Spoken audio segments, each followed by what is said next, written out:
Bueno, hola, buenas noches, ¿cómo andan? Un beso para todo el mundo. Eh, es un gusto estar con ustedes.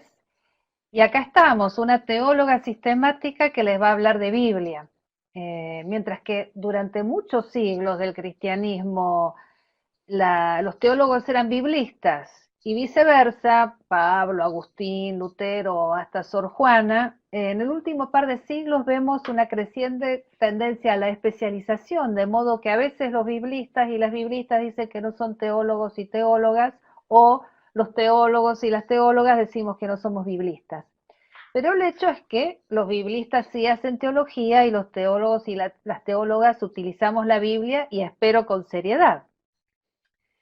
Entonces yo, como teóloga sistemática, entiendo mi tarea como pensar y articular desde la praxis de la fe en las implicancias materiales del seguimiento de Jesús por el Espíritu en un contexto concreto. Y esto es algo que Pablo también hacía, por lo que a veces se dice que Pablo fue el primer teólogo sistemático. A Pablo entonces lo veo como compañero de camino, como una especie de hermano mayor, como un ejemplo de vida en muchos sentidos, pero no como voz infalible ni como caído del cielo. Como él mismo va mostrando, es un ser humano con debilidades, dones, contradicciones, aciertos, errores, utilizado por Dios. Hay veces que está más lúcido que otras, como cualquiera de nosotros y de nosotras.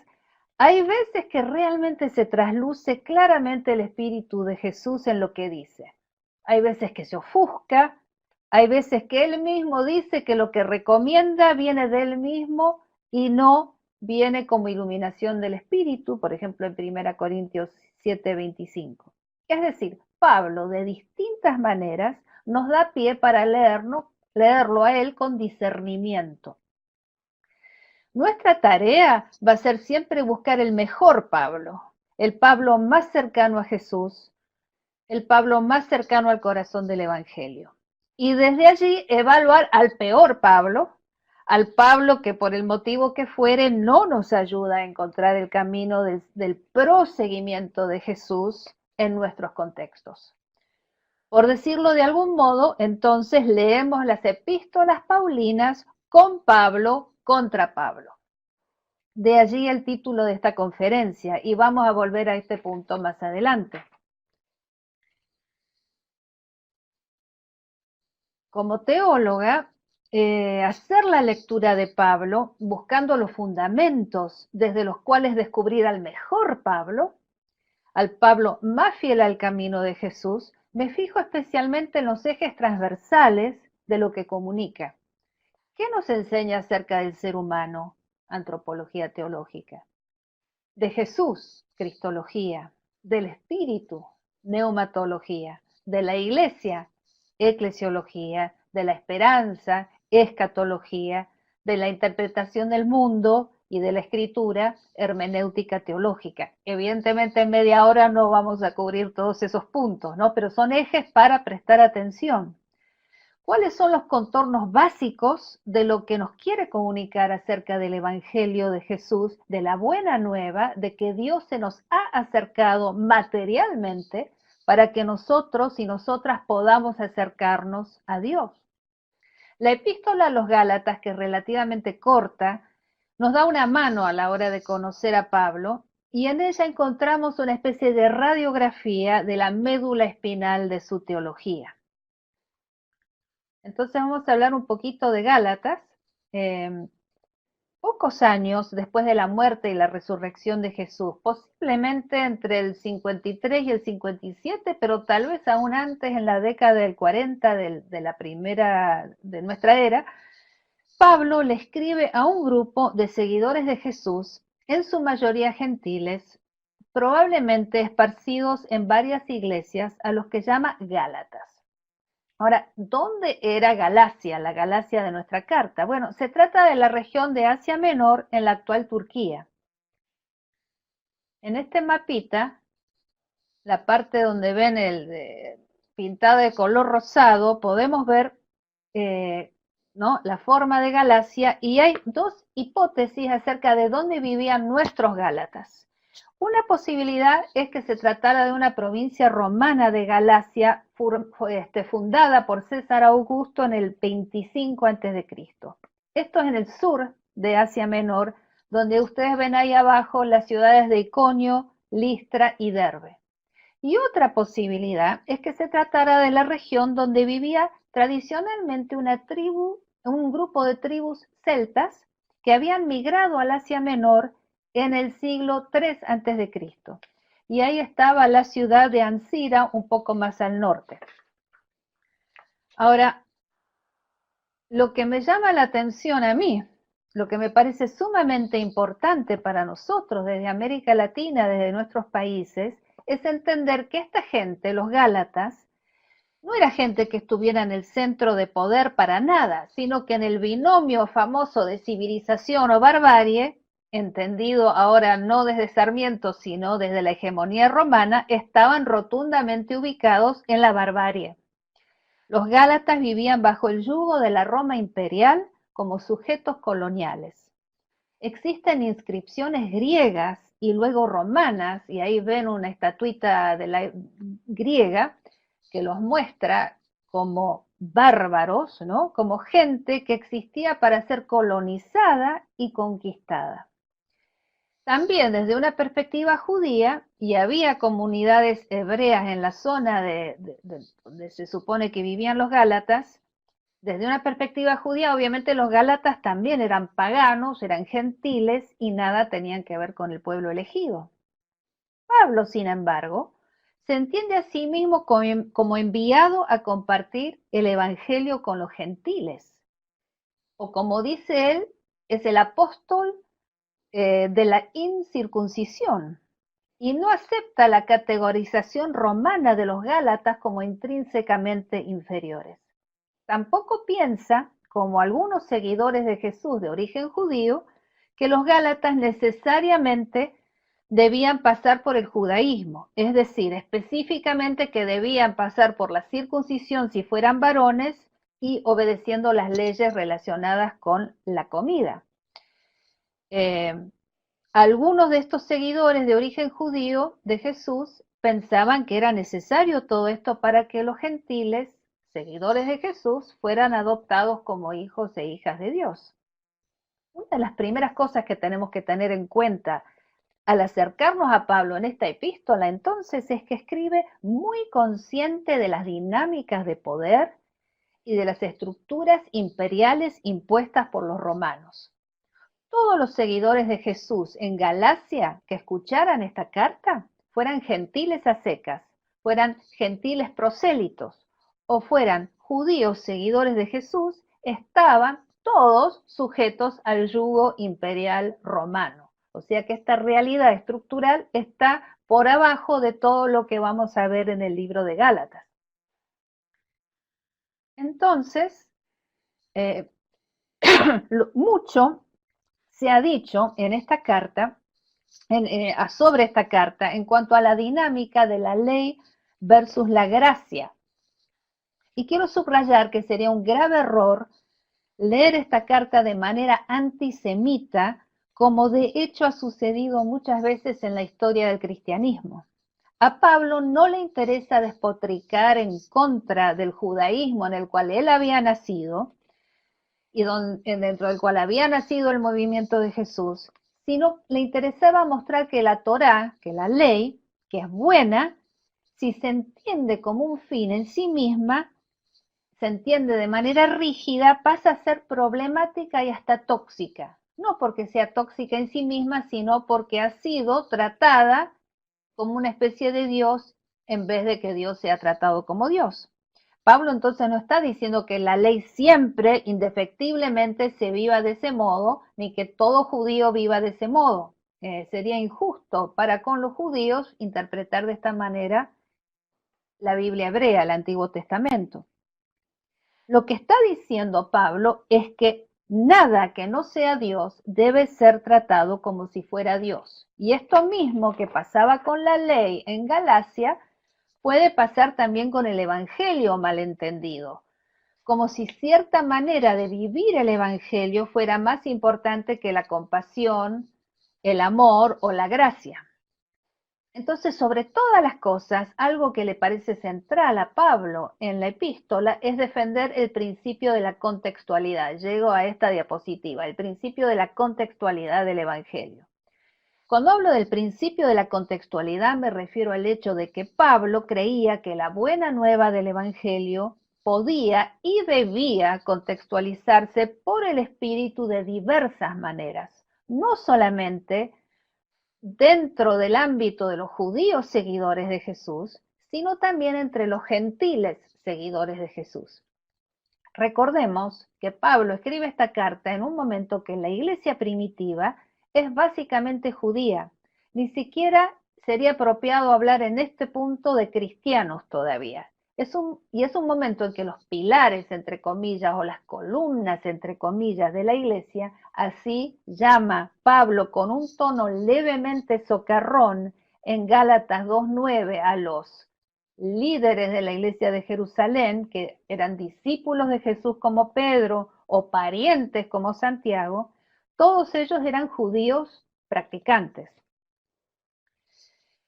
Entonces estamos hablando de un movimiento todavía básicamente judío, y el principio de la contextualidad que propone Pablo en el contexto de su obra misionera entre los gentiles es fundamental para nosotros y para nosotras, para nuestro ejercicio de la fe en libertad. Este principio de la contextualidad es terreno fértil para que la mente de Cristo se pueda desarrollar sin imposiciones y sin condiciones alienantes, en libertad. Permite una contextualidad crítica que hace que seamos contrahegemónicos y contraculturales cuando el discernimiento nos muestra que debemos resistirnos a ciertos aspectos, por ejemplo, lecturas misóginas de la Biblia, pero también nos permite asumir creativamente elementos de nuestras culturas propias, por ejemplo, el respeto por la tierra que heredamos de nuestros abuelos y de nuestras abuelas de los pueblos originarios. En el caso de los Gálatas, Pablo piensa que está bien que sigan con su dieta de siempre, no hace falta comer kasher, pero les recomienda que no caigan en viejas esclavitudes, por ejemplo, las obsesiones que parece que tenían con el almanaque y con ciertas festividades rituales que socavan su libertad en Cristo. Gálatas 4 del 8 al 11. Entonces nos corresponde a cada uno de nosotros y de nosotras en nuestras comunidades de fe el ejercicio de tratar de ver qué conviene adoptar y qué conviene evitar de las lógicas culturales dominantes y de las costumbres que nos rodean, que a veces nos iluminan y a veces nos esclavizan o nos colonizan. El principio de la contextualidad nos da una tremenda libertad y también una tremenda responsabilidad. Hay muchas cosas que tenemos que decidir que no vienen preestablecidas y hay cosas que a veces, como hizo Pablo, hay que discutir con los pilares, entre comillas, y con las columnas, entre comillas, de la iglesia.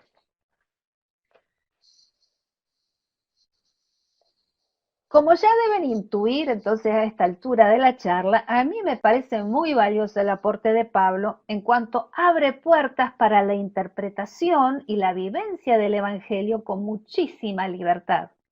No hay un molde único para la iglesia ni una sola forma de seguir a Jesús, aunque sí hay elementos centrales que no debemos claudicar. Lo fundamental es, por ejemplo, como dice Gálatas 2:10, que nos acordemos de los pobres. En otras palabras, lo fundamental es tratar de andar como Jesús anduvo. En ese andar como Jesús anduvo, es esencial que entendamos que cualquier práctica religiosa puede ser engañosa, que fácilmente puede ser distorsionada. Y como decíamos antes, esto no solamente vale para la ley o la Torá, o las cosas que como cristianos y cristianas gentiles de hoy proyectamos en los y las demás, sino también esto puede ser entendido en el ámbito de la supuesta gracia o del supuesto evangelio. Es decir, hay que velar para que el evangelio que transmitimos realmente sea evangelio, que sea buena noticia, transformadora, liberadora, dadora de vida. Tenemos que fijarnos y discernir esto que nos predican y esto que predicamos. ¿Es realmente buena noticia para los y las más vulnerables en primera instancia y en última instancia para toda la creación? ¿O nos estamos apartando de la buena noticia, como parece que estaban haciendo los gálatas insensatos de Gálatas 1:6? El criterio para discernir no puede ser una frase suelta que Pablo haya dicho o escrito, sino que eso que se haya dicho o escrito sea consecuente con el Evangelio de Jesús, con el camino de Jesús, con la forma de ser de Dios que Jesús manifiesta y que el Espíritu actualiza. Con toda honestidad, Pablo mismo admite la posibilidad de que él mismo se equivoque o que puedan darse distorsiones de lo que él haya dicho, inclusive con las mejores intenciones del mundo. Por eso acota con su habitual vigor, inclusive si nosotros mismos o un ángel del cielo les anunciara un evangelio diferente al que recibieron, sea anatema, o sea maldito. Gálatas 1:8. Este principio hermenéutico, es decir, de interpretación, es fundamental. No importa cómo sean los mensajeros, cuán fantásticos sean los mensajeros humanos o divinos que dicen representar a Dios, cuán sofisticados sus videos de YouTube, cuán empaquetadas sus enseñanzas, cuán certeras sus palabras, tenemos que discernir si ese mensaje realmente es consecuente con el camino de Jesús. Lo mismo, obviamente, con lo que yo estoy diciendo en este momento. Puedo parecer muy certera, pero pega con el camino de Jesús, con la materialidad de ese camino de Jesús. Tienen que discernirlo con mucho cuidado, ¿no? Todo lo que no sea consecuente con este evangelio de la libertad, Pablo nos da permiso a rechazarlo. De hecho, Pablo nos urge, nos exige que lo hagamos, caiga quien caiga. Él mismo nos habilita, si hiciere falta, a argumentar con Pablo en contra de Pablo. Dicho de otro modo, si la teología paulina se tornara tóxica o si se utilizara de modos perniciosos, Pablo mismo nos pediría que la rechazáramos de cuajo. Obviamente Pablo está usando una figura retórica, no piensa que él mismo sea problemático, pero el hecho es que a través de los siglos, por momentos lo ha sido y también lo ha sido su teología o lo que algunos han afirmado que es su teología. Como él mismo nos enseña, nadie afuera de Dios es infalible. Ni Pedro, ni los pilares de la iglesia de Jerusalén, ni los ángeles del cielo, ni él mismo. Por lo tanto, todo discurso sobre Dios, toda enseñanza religiosa, venga de donde venga, requiere del discernimiento. Y esto es uno de los motivos por los cuales me apasiona la teología, porque la teología les da a cada uno y a cada una de ustedes herramientas para el discernimiento, para entresacar lo precioso de lo vil y también para la autocrítica, que tanto nos hace falta si hemos de profundizar nuestro seguimiento de Jesús. Y espero que hayan disfrutado de la cara que tiene Pablo en ese cuadro, ¿no? Parece como muy enojado cuando está hablando de Pablo contra Pablo. Pasamos a entonces el tema del discernimiento de la comunidad de fe. Todas las comunidades de fe, incluso las comunidades de Galacia a las que él está escribiendo y que tanto lo frustran a Pablo por su inconstancia, todas las comunidades están llamadas al discernimiento, a la tarea de la interpretación, a la tarea de meterse en la espiral hermenéutica. Y en esa tarea interpretativa, los y las miembros de la Iglesia entendida como comunidad hermenéutica, no estamos solos y solas. tenemos dos grandes ayudas: la obra del Espíritu Santo para iluminarnos y guiarnos por nuevos caminos, es decir, la dimensión neumatológica, y la naturaleza del Evangelio mismo de Jesús que hemos recibido, es decir, la dimensión cristológica. Son nuestros dos grandes ejes en este camino del discernimiento y de la interpretación. Esta dinámica del entrelazamiento de lo neumatológico con lo cristológico es una de las características centrales del pensamiento paulino y una de las razones por las cuales me parece tan relevante su pensamiento. Ojo, en este proceso no nos tenemos que enredar en las frases paulinas puntuales, sueltas, que a veces se citan por ahí. Me refiero, por ejemplo, a las frases sueltas en las que parece Pablo descartar el liderazgo de las mujeres en la iglesia, cosa que de hecho no aparece en la epístola a los Gálatas, pero sí en otras. También las frases sueltas en las que está tan enfurecido con los Gálatas que los manda a castrarse a los varones, y lo dice de un modo mucho más vulgar en realidad del que estoy utilizando aquí.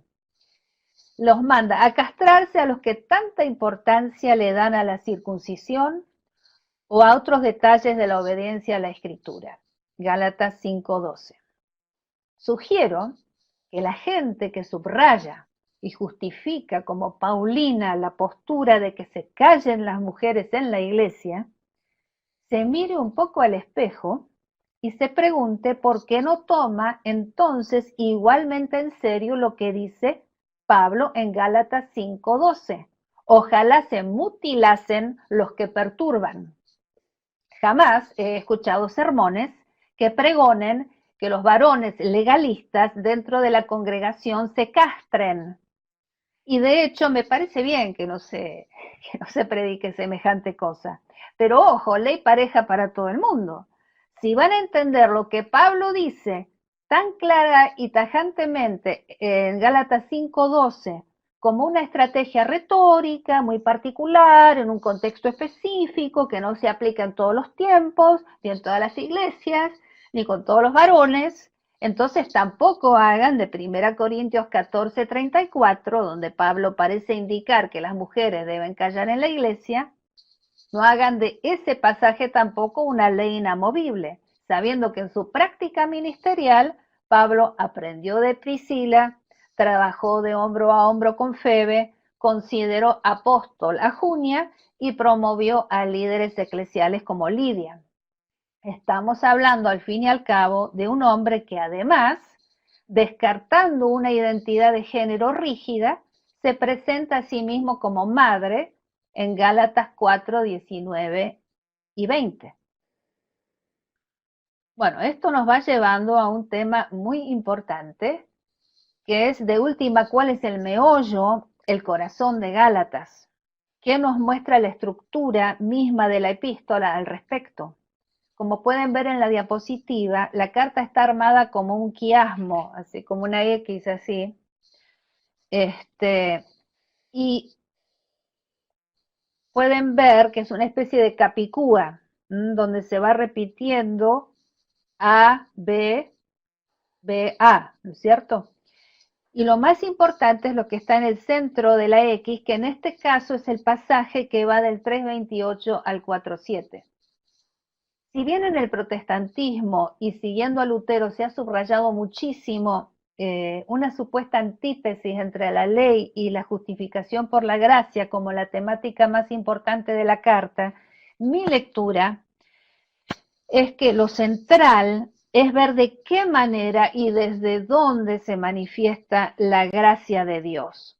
Es decir, lo que vemos en el pasaje indicado por la X, que es desde allí, desde el Dios cuyo carácter vemos reflejado de modo trinitario y en cuya maravillosa vida estamos invitados e invitadas a participar, es allí que tenemos la clave para leer toda la carta y tal vez todo el resto de la teología paulina. Así que miremos el pasaje en un poquito más de detalle.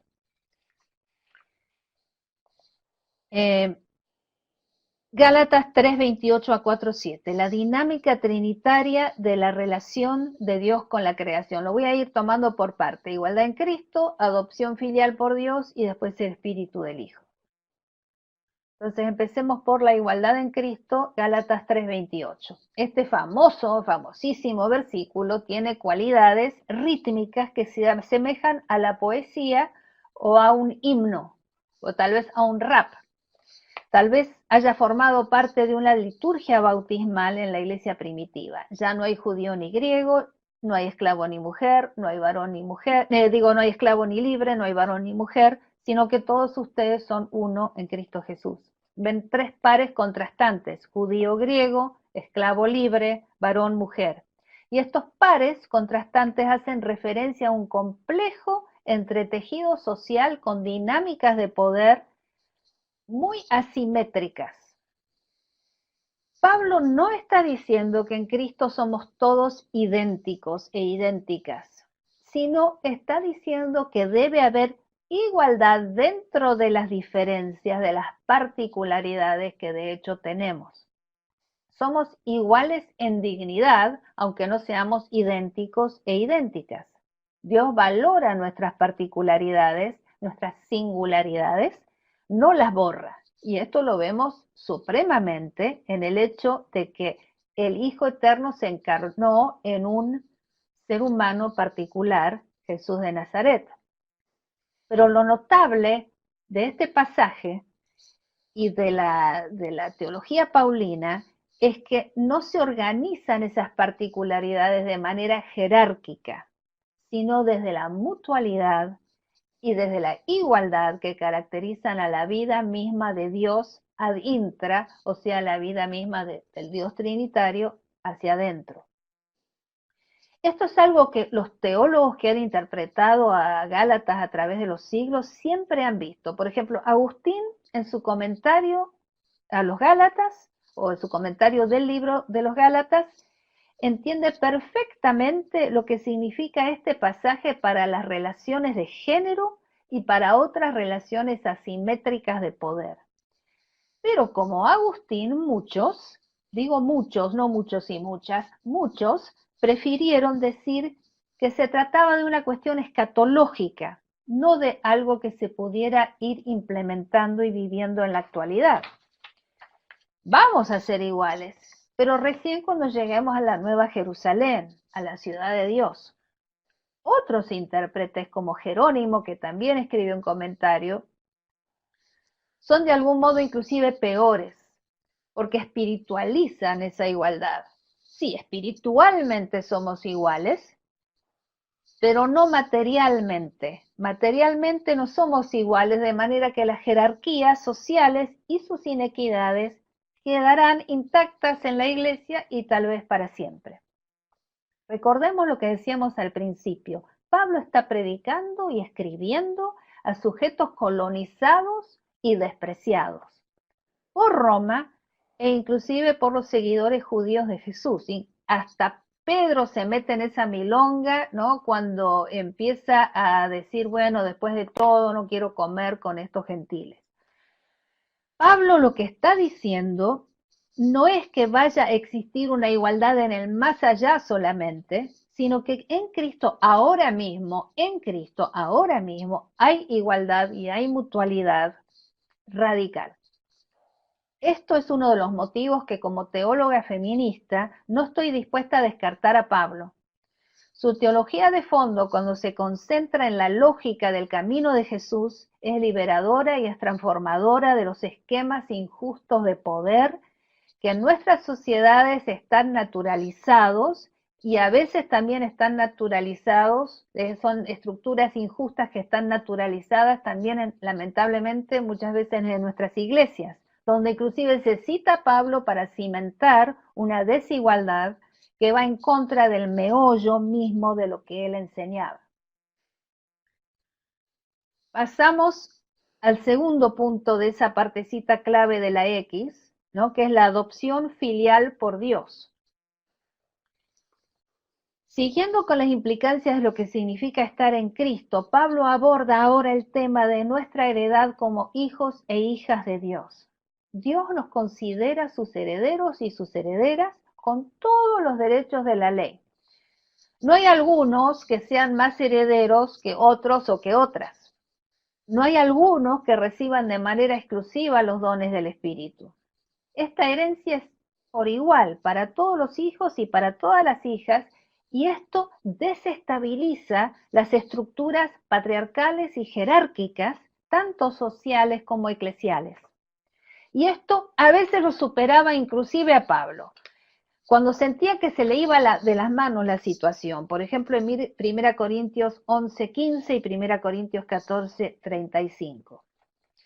A veces no podía manejar las implicancias de lo que él mismo predicaba, y eso nos puede pasar a cualquiera de nosotros. O sea, queremos criar hijos que nos puedan contestar y puedan dialogar con nosotros, pero si esos hijos se ponen a decirnos de todo, capaz que nos enojemos con ellos, pero en realidad la lógica de lo que decíamos era que ellos también podían opinar. ¿Me explico? Él a veces es cascarrabia, se le va de la mano el asunto, pero no quita la lógica teológica de su manera de hablar de la filiación, de la adopción nuestra por Dios, que no es abstracta ni espiritualista.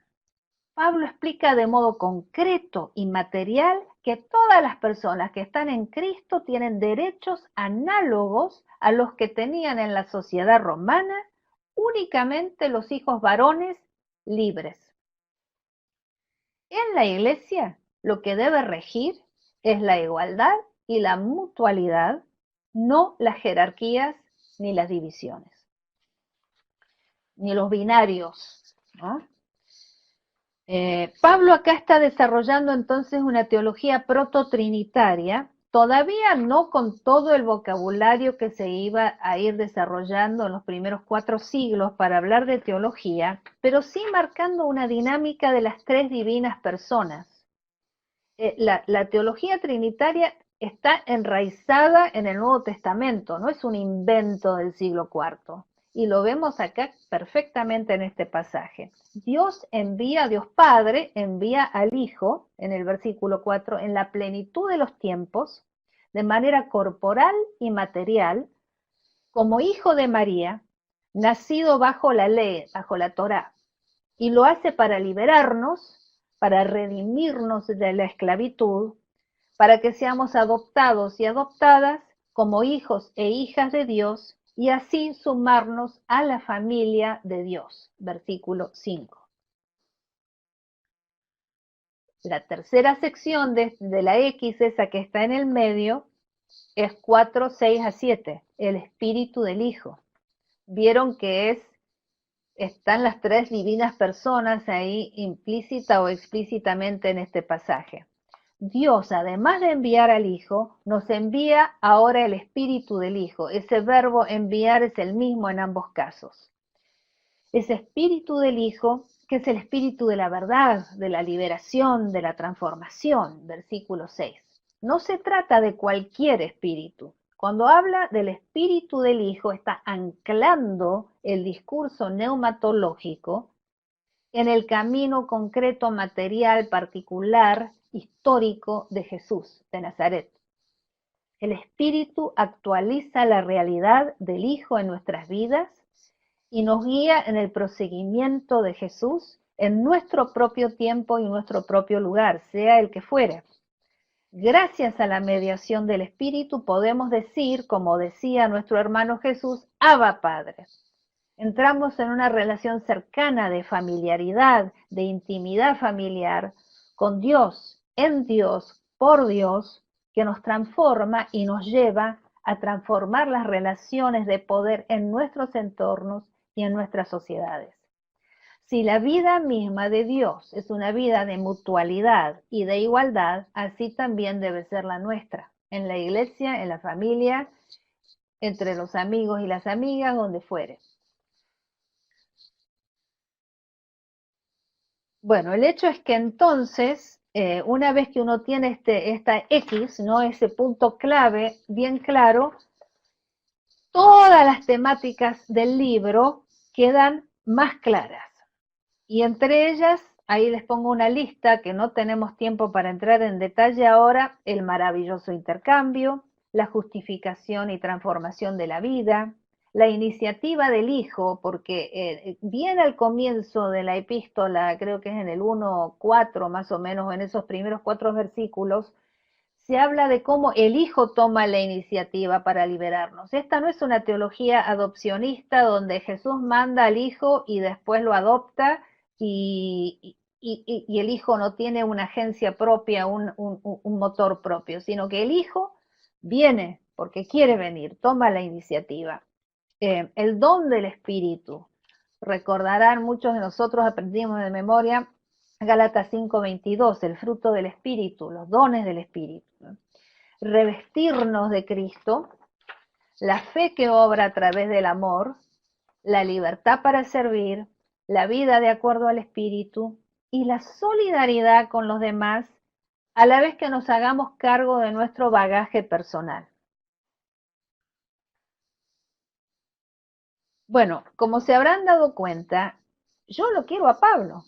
Lo quiero a Pablo como se quiere a un hermano mayor, brillante, valiente, cabeza dura, contradictorio a veces, si bien con las mejores intenciones, básicamente consecuente en lo que él puede como ser humano que es en ese camino de Jesús, capaz de la autocrítica, aunque se ofusque por momentos, pero capaz de la autocrítica, ansioso por comunicarnos el meollo de lo que él entiende que es el Evangelio, nervioso de que no captemos lo más importante de lo que nos quiere decir.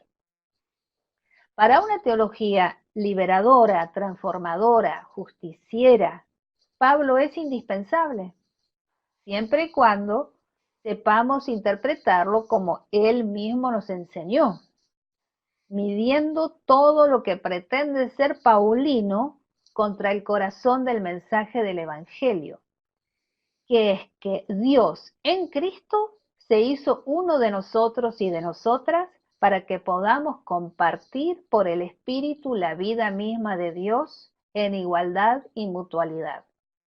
Todo lo que tire abajo esa dinámica sea anatema. Dicho de otro modo, Pablo contra Pablo. Muchas gracias. Hasta ahí llegamos. A ver si tenemos un tiempito para Sí, preguntas o comentarios. bárbaro. A ver, todos vamos a cambiar el formato, Nancy.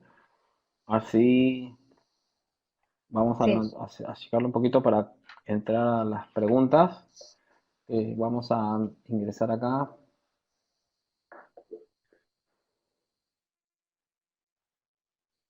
Bueno, aparece la primera que veo sobre el Dale, dale, ahí discernimiento. está. ¿Qué Mientras que voy voy comentando? añadiendo un...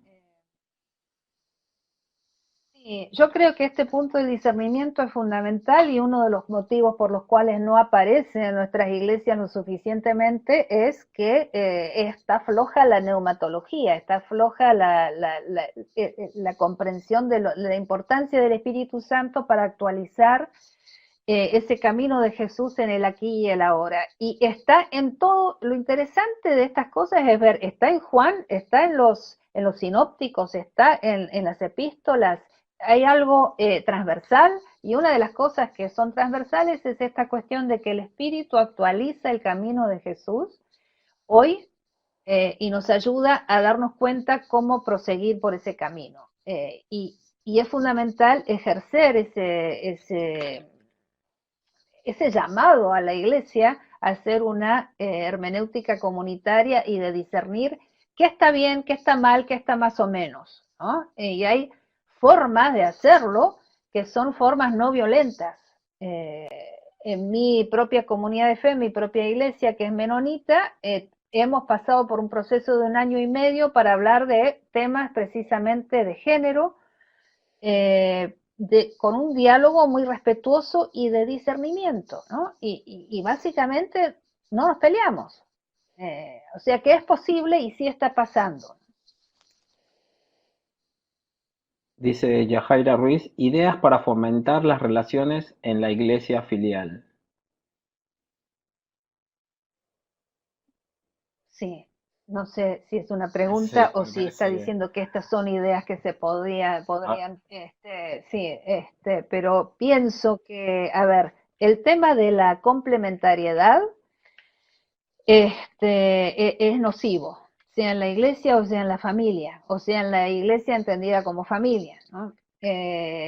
Lo que hay que buscar es la mutualidad, que es una noción trinitaria y es una noción de una igualdad que va mutando de acuerdo a la situación, es decir, que en algunos momentos, qué sé yo, si yo quiero saber de música, le pregunto a mis hijas si ellas saben más de cierta música que yo, pero si yo les tengo que enseñar algo como madre, les enseño, pero mi mamá a su vez, que antes era la que me enseñaba, ahora está enferma y yo la cuido. O sea que esa mutualidad va cambiando, pero no hay un rol fijo, prefijado ontológicamente. Ah, bueno, las mujeres sirven para, no sé, hacer el mate cocido y la torta, y los varones para predicar y ser los diáconos o lo que fuere. Eso no va.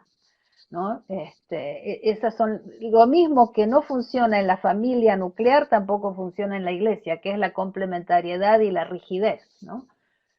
ahí en Este, y yo pienso que las jerarquías no van, que hay que Jesús dijo que Él vino para servir y no para ser servido, y que cuando hay jerarquías ontologizadas, que no es lo mismo que tener autoridad para hacer algo, porque la autoridad, hay gente que la tiene para hacer algo y uno lo respeta, porque tiene ese don para hacer algo en particular, pero no por eso tiene que ser un jerarca que esté ahí arriba por el resto de su vida. El pastor es pastor si está pastoreando, la pastora es pastora si está pastoreando, y si no está pastoreando no está haciendo otra cosa, pero no es ontológicamente eso, ¿no? Para mí las jerarquías no van con una buena doctrina trinitaria.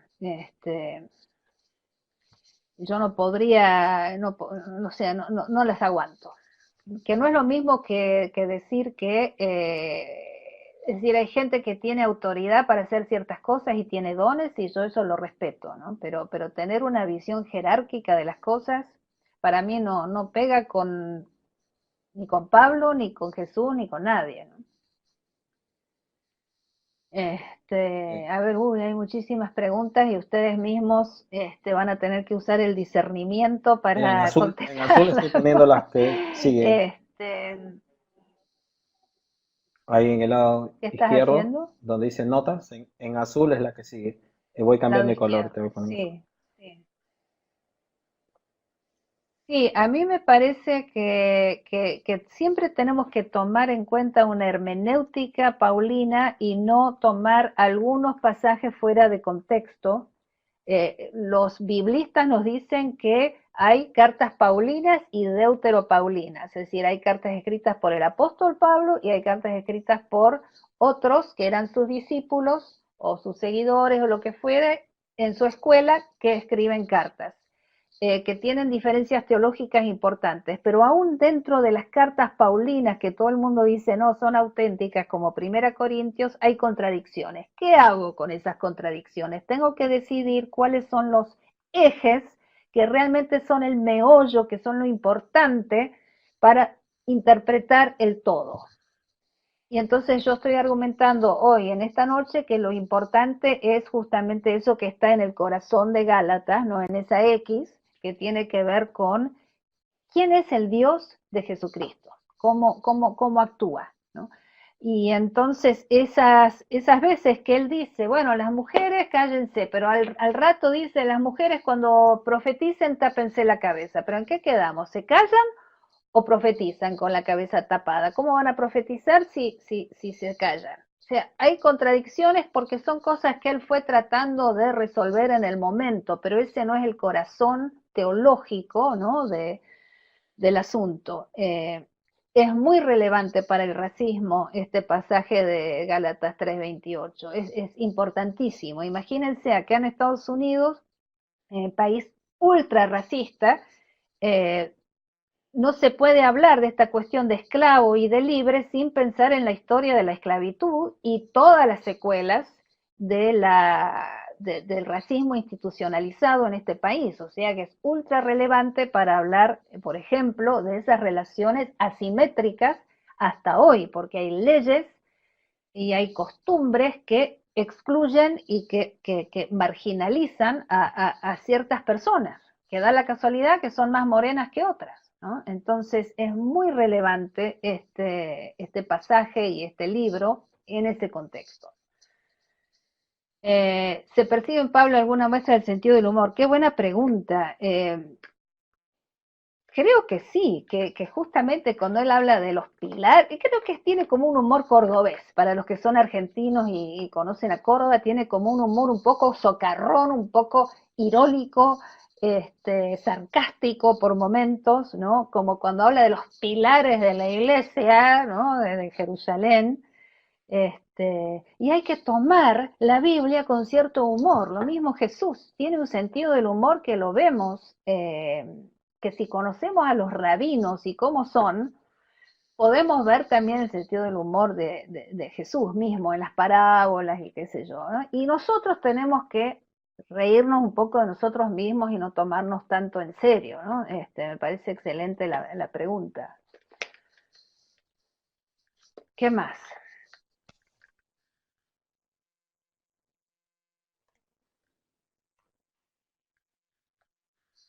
Los hombres, a ver, ¿cómo podemos hoy en día, como Pablo en su época, compartir una fe o un evangelio tóxico? Claro, cuando nosotros vemos, una cosa que nos tenemos que preguntar es, como dijo Jesús, el árbol se conoce por sus frutos.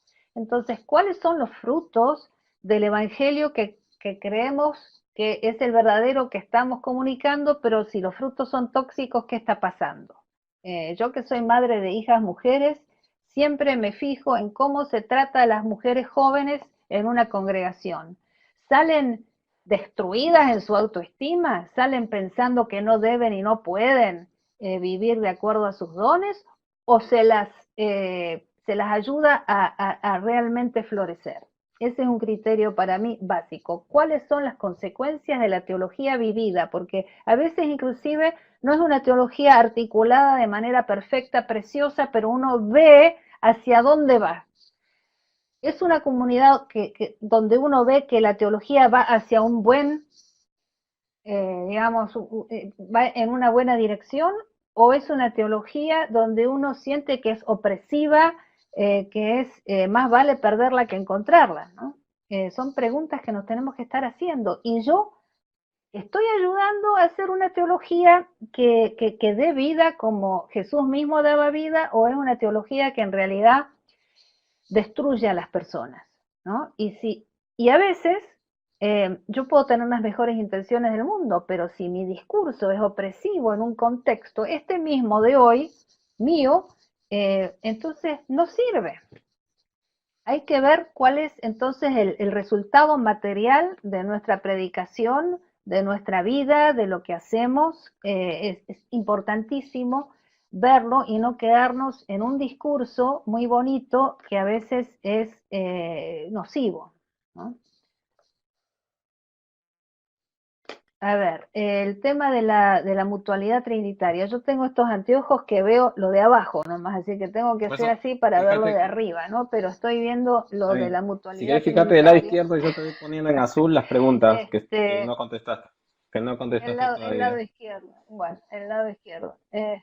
Claro, el estatus clerical, está, laical. Sí, a mí me parece que somos llamados, digamos que sinceramente el bautismo es nuestra ordenación básica.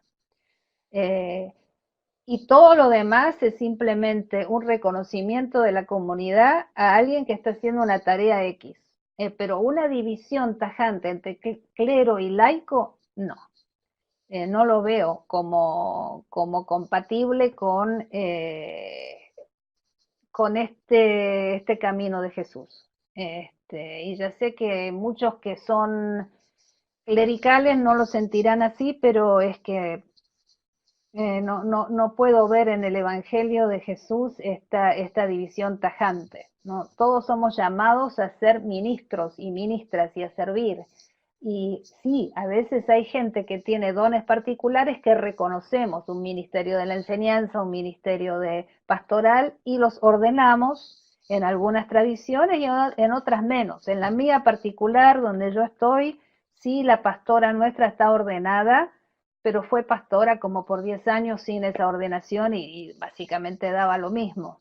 Eh, o decir que solamente algunos pueden bautizar o dar la cena del Señor, tengo mis problemas con eso, ¿no? Pero bueno, son distintas eclesiologías, da para un curso entero de eclesiología todo eso, ¿no?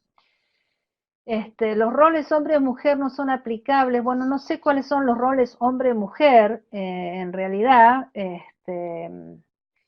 No hay roles necesariamente ontológicamente estables, más allá de que las mujeres somos las que, algunas de nosotras, parimos los hijos, los tenemos en la panza, pero por ejemplo, una vez que ya salieron de la panza, ¿hay algo que diga que la mujer tiene que cambiar los pañales y que es su rol exclusivo cambiar los pañales? Creo que no, ¿no? No hay nada que lo diga. Y lo mismo con la predicación o cualquiera de las otras cosas. Los roles van cambiando en las culturas, en las circunstancias, en las familias, de acuerdo a las habilidades físicas o no que uno tenga, de acuerdo a la época de vida, etcétera, etcétera, ¿no? No son roles fijos, predeterminados ontológicamente. A ver, el tema de la mutualidad trinitaria, fantástica, ¿no? Porque Jesús nos muestra qué clase de Dios es Dios, eh, sirviendo, viniendo a servir y no a ser servido, auto vaciándose, entrando en nuestra realidad hasta lo más profundo, solidarizándose con nosotros. Esa es la clase de Dios que es Dios. Y esa clase de Dios que es Dios quiere estar con nosotros de manera familiar, íntima, amigable. Y en el Dios trino no hay jerarquías, no es que hay uno que esté por encima de los otros dos, ¿no? Las teologías que presentan al Padre como el pináculo y después el Hijo y el Espíritu Santo, eso es muy problemático y socava la misma salvación, ¿no? Jesús no es un semidios inferior al Padre y el Espíritu otro más inferior a los otros dos, ¿no? Sino que, como dice Pablo, está ese entrelazamiento o esa intercompenetración de mutualidad que termina siendo un ejemplo para nosotros y para nosotras en nuestra interrelación con los demás. Todos estamos hechos en imagen y semejanza de Dios, no algunos más que otros, todos. Hay una igualdad radical que Dios nos facilita y nos muestra en su misma forma de ser con nosotros en el mundo. Se me está borrando lo de la izquierda, ahora voy a ver lo de la No, derecha. ahí te quedó uno. ¿Por qué Pablo? Sí, ¿por qué Pablo no repitió más la fórmula hombre-mujer? Conducir. Ah, sí, eso es interesante, porque es diferente lo de Éfeso, lo de la carta a los Efesios, a la de la carta de los Gálatas. Realmente, ¿por qué Pablo hizo lo que hizo? No sé realmente. Algunos piensan que él no escribió la carta a los Efesios. Pongámosle que sí escribió la carta a los Efesios. Es significativo que no haya puesto el tema varón-mujer. Algunos piensan que se les había ido de las manos tanto el asunto que se tiró para atrás y no quiso poner algo así como que provocara, ¿no? El tema varón-mujer, da demasiado, es como cuando te dicen, no, bueno, hermana, está muy bien lo que dice, pero todavía no hemos llegado al punto que podamos aceptar eso, ¿no? Que es la historia desde el capítulo 4 de Juan, cuando Jesús está hablando con la mujer samaritana y los discípulos varones dicen, pero ¿qué habla con esta mujer? ¿Qué está haciendo este? Siempre fue la actitud de ciertos discípulos varones de decir, no, todavía no llegó el momento, está fuera de lugar, esto no. Y el mismo Pablo, en mi opinión, a veces se asustaba de la radicalidad, de las implicancias materiales de lo que él mismo predicaba, ¿no? Y bueno, le puede pasar a cualquiera, creo que a él también le pasaba. La nueva perspectiva de Pablo, alguien me pregunta. No, no realmente, porque la nueva perspectiva de Pablo, si bien yo comparto la parte de dar énfasis a lo escatológico, me parece que no piensa en las implicancias materiales y concretas de, la teología de Gálatas o de la teología de Pablo. No, se queda muy en lo espiritual.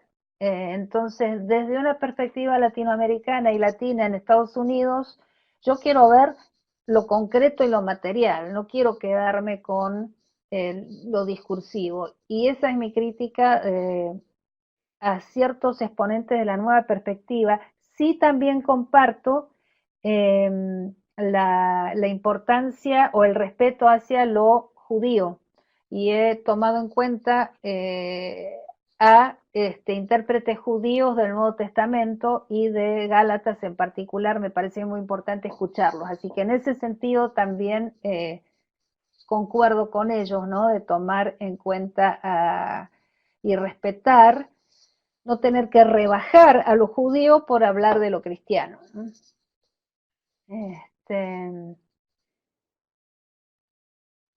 Lo de el padre, la madre, ¿no? Pablo como madre. Es muy interesante si uno ve ese quiasmo de Gálatas, ¿no? Del que hablábamos, que en la primera parte, esa primera parte de la B así, A, B, C, ¿no? Pablo habla mucho de la anatomía masculina, circuncisión, bueno, todo este tema. Y en la segunda parte, después de esa X, habla en función de metáforas femeninas, maternales. Posiblemente era una forma contextual también de conectarse con los gálatas, muchos de los cuales venían de una sensibilidad parecida a la andina en nuestros países, donde la Pachamama, algo así como una Pachamama, ¿no? La diosa que era la montaña, era muy central para su espiritualidad. Entonces toma metáforas femeninas y, y las utiliza en la segunda parte de la carta de una manera muy marcada. Si se fijan después, lean la carta y van a ver. Ahora, esa utilización de la figura de madre, yo soy como una madre para ustedes, puede ser problemática cuando un varón asume el rol de madre y dice yo soy una mejor madre que las madres de carne y hueso, ¿no? Da para discutir, pero a mí me parece muy interesante que él asuma esa cuestión, esa metáfora maternal para él, ¿no? Me parece sugerente. Me parece que muestra que no es rígido con ciertas concepciones de lo que tiene que ser él como apóstol, como varón, ¿no?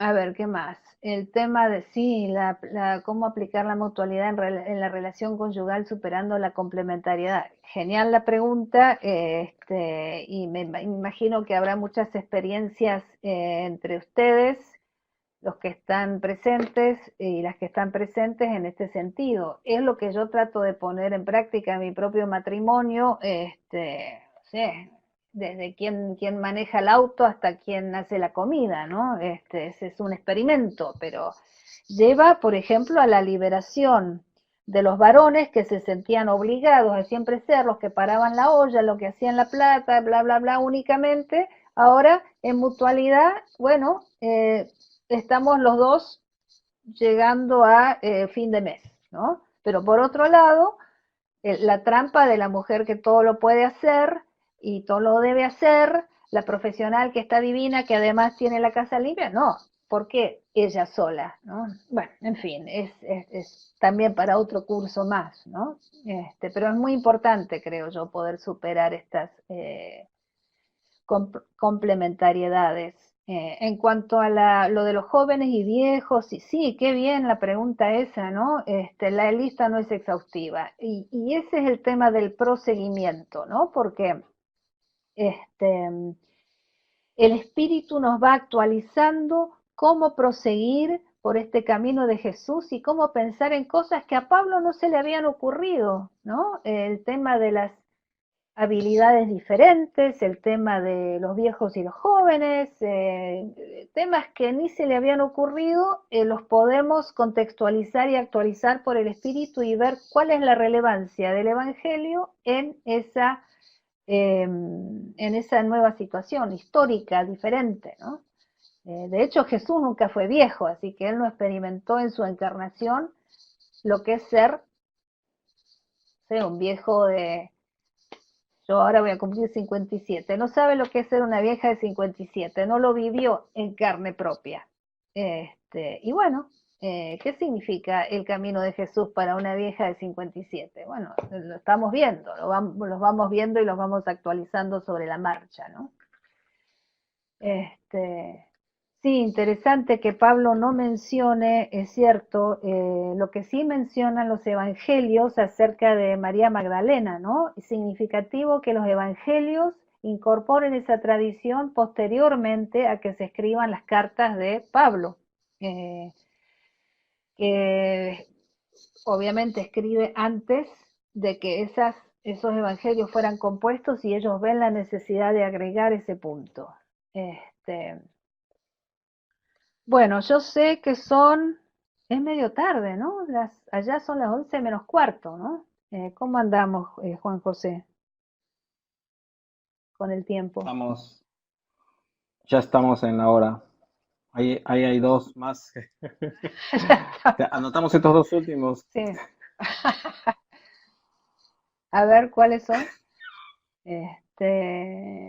El de por qué la iglesia puede actuar como hizo Jesús con el caso de negación del aborto, se ve mucho red. Sí, sí, bueno, pienso que hay que analizar cuáles son los ejes de poder ahí, qué está pasando realmente con los derechos reproductivos y por qué se pone eso en el lugar en el que se pone, ¿no? Totalmente de acuerdo. Actuemos como Jesús. Este,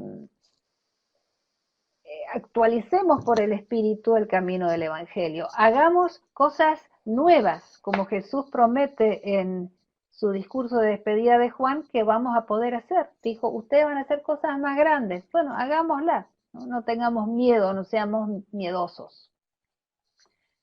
A ver, Luis, ¿cuál es la pregunta? Ah, el curso de Gálatas. No sé. No sé, ya veremos, ya charlaremos sobre eso.